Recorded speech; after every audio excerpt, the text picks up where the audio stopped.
ملک میں انفارچونیٹلی ایک بہت بڑا المیہ ہوا، وہ یہ کہ ڈیموکریسی کے اندر جو ہر 5 سال کے بعد الیکشن ہوتا تھا،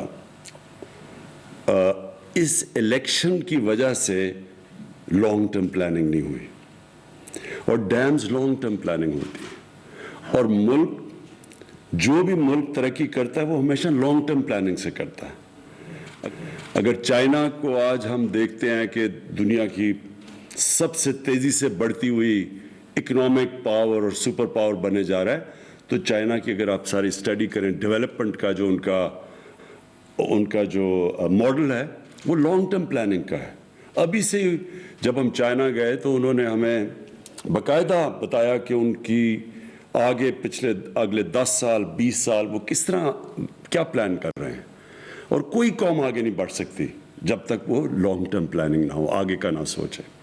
تو ہمارا بدقسمتی سے کیا ہوا ہے، کیا پلان کر رہے ہیں، اور کوئی قوم آگے نہیں بڑھ سکتی جب تک وہ لانگ ٹرم پلاننگ نہ ہو، آگے کا نہ سوچے۔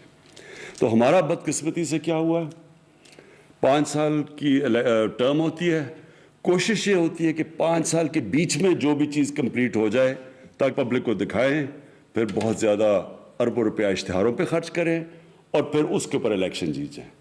تو یہ جو ہمارا ایک ہینڈی کیپ آیا، اس نے بہت نقصان پہنچایا پاکستان کو۔ سب سے بڑا نقصان یہ پہنچایا کہ ہماری جو اویلیبل ہائیڈرو الیکٹریسٹی تھی وہ سستی بھی تھی، واٹر ریزروائرز بھی بن جانے تھے، ہماری ایگریکلچر کو بھی فائدہ ہونا تھا۔ بجائے اس کا سوچنے کے لیے وہ شارٹ ٹرم میں وہ ہم نے فیصلے کیے جس سے آج پاکستان کی جو بجلی ہم بناتے ہیں وہ سارے بر صغیر میں سب سے مہنگی بجلی ہے، اور وہی نہیں مہنگی بجلی بلکہ جس طرح کہ ہم نے کانٹریکٹس کیے، جو ابھی فیصل واڈا نے بتایا کہ کانٹریکٹس یہ کیے کہ چاہے ہم بجلی خریدیں یا نہ خریدیں، کانٹریکٹس اب ایسے ہیں کہ 2013 میں 180 ارب روپے کی کیپیسٹی پیمنٹس تھی، میننگ کہ ہم بجلی استعمال کریں یا نہ کریں اتنا پیسہ ہم نے دینا تھا پاور پروڈیوسرز کو جو جنریٹ کرتے تھے بجلی۔ ہماری گورنمنٹ آئی، وہ اماؤنٹ پہنچ گیا، جو نئے پلانٹس آئے جنریشن میں تو وہ پہنچ گیا 500 ارب پہ، اور 2023 میں 1500 ارب روپیہ ہم خرچ کریں گے بجلی کے کیپیسٹی پیمنٹس پہ، چاہے ہم وہ بجلی استعمال کریں یا نہ کریں۔ تو اس کا بھی ایک پرابلم ہے۔ پرابلم یہ ہے کہ ہماری سردیوں اور گرمیوں میں جو بجلی ہم استعمال کرتے ہیں اس میں بہت فرق ہے۔ گرمیوں میں ہماری اس وقت بجلی اگر 24,000 میگا واٹ کے ارد گرد استعمال ہوتی ہے تو سردیوں میں وہ گر کے آ جاتی ہے 8 یا 9,000 پہ۔ تو اس کا مطلب یہ ہے کہ اگر سردیوں میں ہم بجلی نہیں استعمال کریں، پیسے پھر بھی ہم نے دینے ہیں، اس کی وجہ سے بجلی مہنگی ہو گئی ہے۔ اور پھر کئی کانٹریکٹس ہم نے کیے جس میں ہم نے بڑی مہنگی بجلی کانٹریکٹ کی دنیا کی مقابلے میں۔ تو یہ اس لیے ہوا کہ یہ ساری شارٹ ٹرمزم کے اوپر، اس میں کرپشن بھی تھی، شارٹ ٹرم سوچ تھی کہ ہم صرف اگلے الیکشن کا سوچیں اور پھر اس کے بیسس پہ الیکشن جیت کے تو پھر آگے چلیں۔ یہ جو ڈیمز ہم نے 50 سال کے بعد فیصلہ کیا 2 بڑے ڈیمز بنانے میں، جس میں ممن ڈیم پرابلی جلدی بھی بن جائے گا، اور اس کا بہت بڑا امپیکٹ پڑے گا پشاور کے اوپر اور پانی واٹر سپلائی کے اوپر، پانی کے آگے ہمیں جو پرابلمز ہوں گے، اور بجلی بھی بن جائے گی۔ یہ 50 سال کے بعد 2 ڈیمز بڑے بن رہے ہیں۔ اس سے پہلے ہمارے پاس تھے تربیلا اور منگلا، ہماری زندگی میں وہ بنے تھے، اور اس کے بعد کوئی ڈیمز نہیں بنے۔ حالانکہ پاکستان کا جو ہائیڈرو الیکٹریسٹی کا پوٹینشیل ہے وہ ہم سمجھتے ہیں تقریباً 50,000 megawatt. Time to time dams بناتے رہتے تو آج ہم اس سچویشن میں نہ ہوتے کہ ہماری جو انڈسٹری ہے اگر ہم اس کو سبسڈائز نہ کریں تو وہ مقابلہ ہی نہیں کر سکتی ہندوستان اور بنگلہ دیش کی انڈسٹری کا، کیونکہ وہاں کے بجلی کے ریٹس ہمارے سے کم ہیں۔ مجھے اس دوسری چیز اس کی یہ جو 2 ہم بڑے پروجیکٹس کر رہے ہیں، اس کی کلین انرجی ہائیڈرو الیکٹریسٹی صاف انرجی ہے جو کہ آج کل کلائمیٹ چینج کے اندر بہت میٹر کرتی ہے، اور ہم پاکستان سب کو پتہ ہے کہ ہم بڑے ونربل ہیں کلائمیٹ چینج. پاکستان کوئی دنیا کے 8 یا 9 نمبر پہ پاکستان کا ہے جو کہ سب سے زیادہ ونربل ہے کلائمیٹ چینج پہ. تو ایک تو ہمارے لیے یہ بڑا امپورٹنٹ تھا کہ ہم کلین انرجی لے کے آئیں. دوسری چیز واٹر ریزروائر، جو کہ پانی بہت بڑا ایشو ہے. پاکستان ایک وہ ملک ہے جدھر آگے پانی کے ہمیں بڑے مسئلے مسائل آئیں گے، تو اس کی واٹر کی کنزرویشن اور ریزروائرز بنانا وہ ہماری بہت بڑی ضرورت تھی. تو دوسرا یہ کہ ہم پانی کو بھی پرزرو کر لیں گے، اور پھر اس کا امپیکٹ ایگریکلچر کے اوپر پڑے گا. تو میں اس لیے اس کے اوپر سٹریس کرنا چاہتا ہوں کہ یہ صرف اور صرف شارٹ ٹرم سوچ کی وجہ سے ہم نے وہ کام نہیں کیے، وہ پروجیکٹس نہیں بنائے جو کہ پاکستان کو، اگر 60s میں ہم بڑی تیزی سے آگے بڑھ رہے تھے تو ہمارے پاس سب سے سستی بجلی تھی، اور اس سستی بجلی سے ہماری انڈسٹری چل رہی تھی، اور بڑی دیر تک ہم اس ملک کو بڑا فائدہ ہوا سستی بجلی سے. لیکن جب 90s میں آ کے یہ جو تباہی مچی، اور پھر یہ جو ڈیکیڈ آف ڈارکنس ہے، یہ جو 2008 سے 2018 تک، جس کے اندر سارے ادارے تباہ ہوئے اور سارا جو پاکستان کے قرضے بڑھے، اور جو آج ہم سب کچھ ہمارے اوپر بوجھ پڑا ہوا ہے وہ پچھلے 10 سال کی قرضوں کا پڑا ہوا سود دینا پڑتا ہے. میں صرف ایک لوگوں کے سامنے رکھ دوں، کیونکہ ہمیں بار بار میں سنتا ہوں جی کہ آپ نے بڑے قرضے بڑھا دیے پاکستان کے، ہمارے جو مخالف کہتے ہیں. تو سب کے انٹرسٹ کے لیے یہ میں صرف اس لیے فگر لانا چاہتا ہوں کہ آپ کو سب کو پتہ چلے کہ ایگزیکٹ پوزیشن کیا ہے. ہماری جو گورنمنٹ آئی تھی تو جو پاکستان کی لائبلٹیز تھی وہ 30,000 ارب تھی، اور جو پاکستان کے اوپر قرضے چڑھے ہوئے تھے وہ 25,000 ارب تھے. تو جب سے ہماری گورنمنٹ آئی ہے 2.5 سال میں، وہ 25,000 ارب سے قرضے گئے 36,000 ارب پہ. 11,000 ارب کے قرضے ہمارے دور میں بڑھے ہیں. لیکن اس کی بریک ڈاؤن آپ سب کو دے دوں. 11,000 میں سے جو 6,000 ارب روپے کے ہمیں قرضے لینے پڑے، وہ کون سے؟ وہ پرانے لیے ہوئے قرضوں کے اوپر سود دینے کے لیے. تو 6,000 ارب تو چلا گیا جو پچھلی گورنمنٹ سے قرضے لیے تھے ان کے اوپر سود دینے کے لیے. 3,000 ارب کیوں چڑھ گئے قرضے؟ کیونکہ روپیہ 105 سے گیا 160 تک، ڈالر گیا 105 سے 160 تک. تو جو وہ ڈالر کے اندر جو قرضے تھے وہ امیجیٹلی 3,000 ارب کا ہمیں کچھ کیے بغیر وہ صرف روپے گرنے سے وہ چڑھ گئے. اور وہ ہماری وجہ سے روپیہ نہیں گرا. روپیہ اس لیے گرا کہ جب ہمیں گورنمنٹ ملی تھی تو 60 ارب ڈالر کی امپورٹس تھی اور 30 ارب ڈالر کی ایکسپورٹس تھی. تو سب سے پاکستان کی تاریخ کا سب سے بڑا ٹریڈ گیپ تھا. اور جو کرنٹ اکاؤنٹ ڈیفیسٹ یعنی ڈالر کتنے اندر جا رہے ہیں اور باہر آ رہے ہیں 20 ارب ڈالر جو بھی پاکستان کا تاریخی گیپ تھا. اس کی وجہ سے ظاہر روپے نے گرنا تھا، کیونکہ روپے ڈالر کم ہو گئے، ڈالر کی ویلیو اوپر چلے گی، روپیہ گر گیا. اور جب روپیہ گرا تو 3,000 ارب وہ چڑھ گئے تو 9,000 ارب ہو گئے. 2,000 ارب جو تھے اس میں سے 800 ارب روپیہ یہ جو کووڈ آیا، کووڈ کی وجہ سے ہماری کلیکشن کم ہو گئی، وہ 800 ارب روپے جو ٹیکس کلیکشن کم ہوئی ادھر چلے گئے. اور باقی جو ہم نے پھر پیکج دیا ریلیف کا کووڈ کے لیے، جو ہم نے لوگوں کے لیے احساس میں پیسے بانٹے، تو وہ ہمیں وہ باقی ملا. تو میں صرف بریک ڈاؤن دے رہا ہوں کہ یہ قرضوں کا لوگوں کو پتہ چل جائے کہ یہ کیا لیگیسی تھی، کیوں ہم پرانے دور کی بات کرتے ہیں.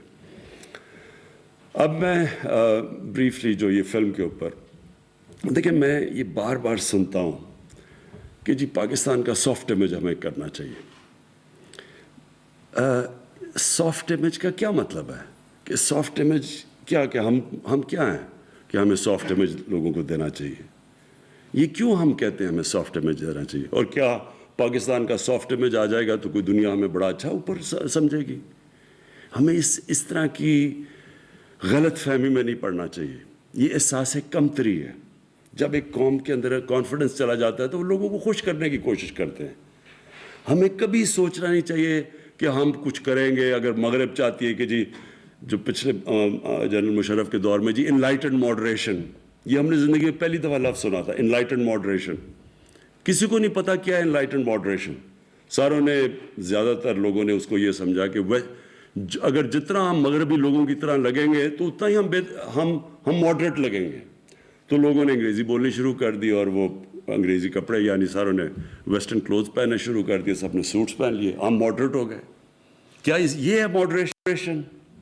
سو یہ پلیز سمجھیں, یہ احساس کمتری, جب آپ نے کانفیڈنس چلا جاتا ہے تب ایک قوم ایسی حرکتیں کرتی ہے.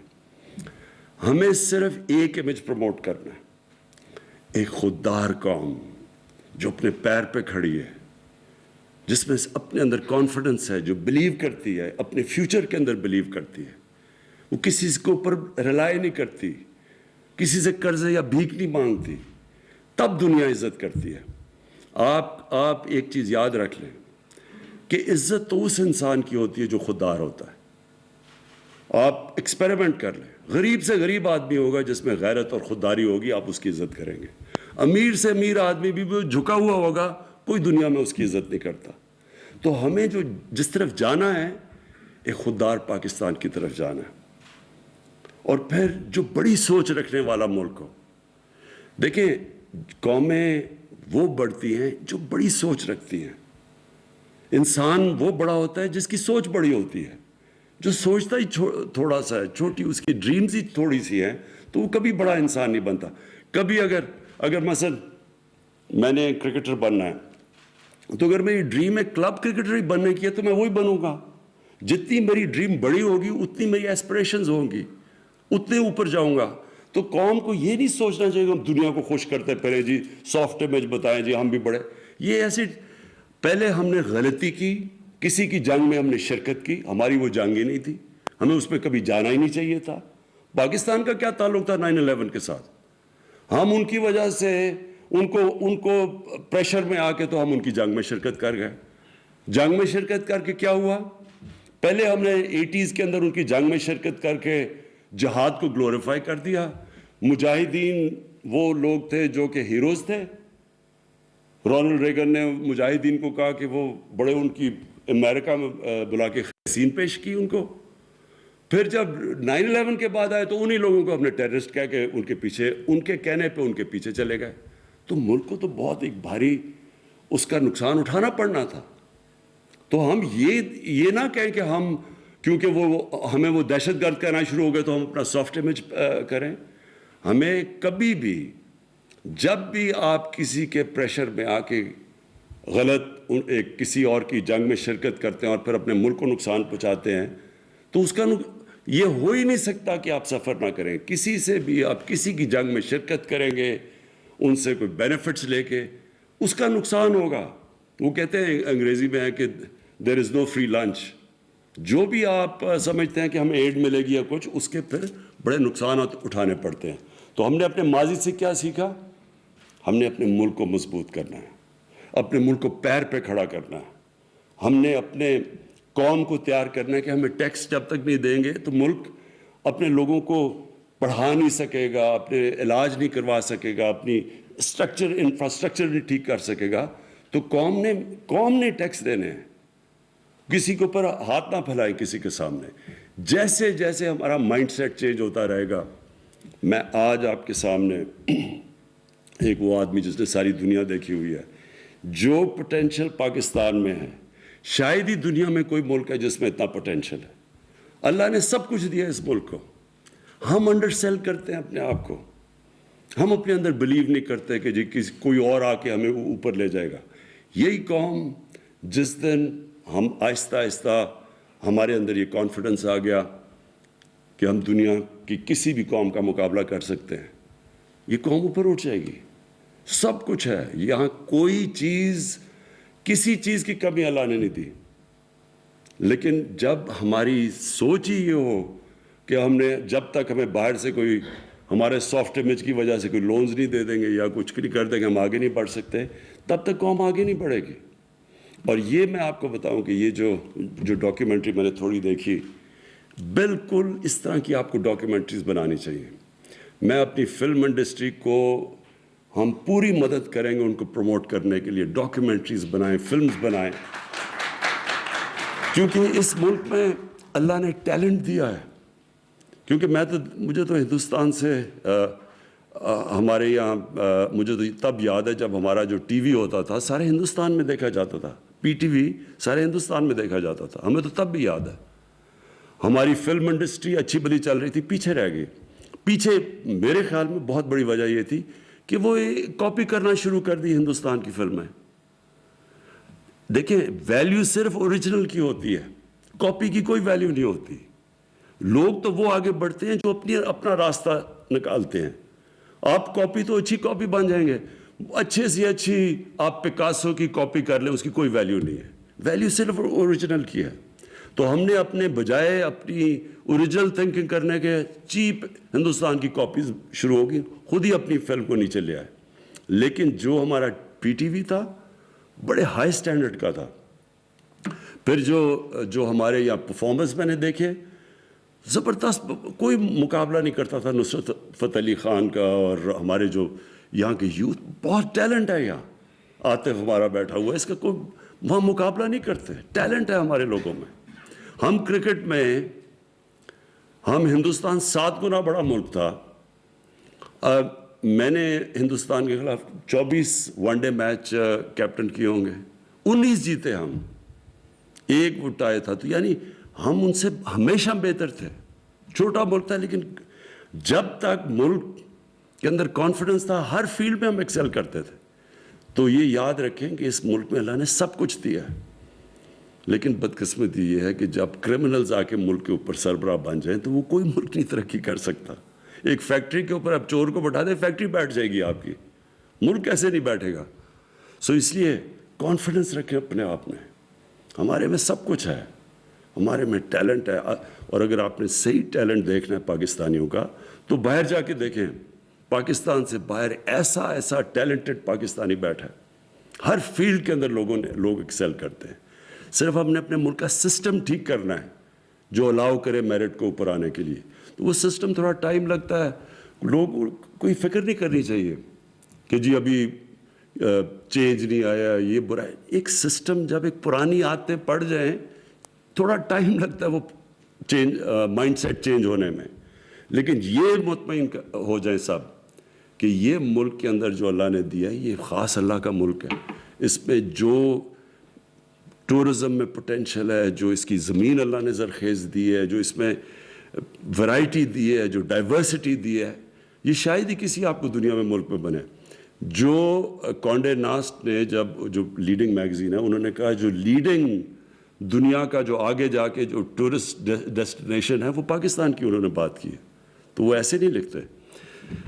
پھر میں واپس جنرل مزمل آپ کو آخر میں خراج تحسین پیش کرنا چاہتا ہوں کیونکہ یہ صرف یہی نہیں کہ آپ نے یہ بہت بڑے چیلنج ٹیک آن کیے ہیں. یہ 2 بڑی ڈیمز بڑے چیلنجز ہیں.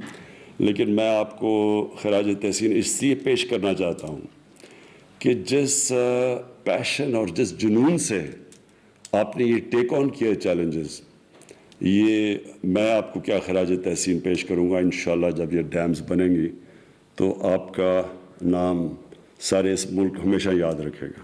Thank you.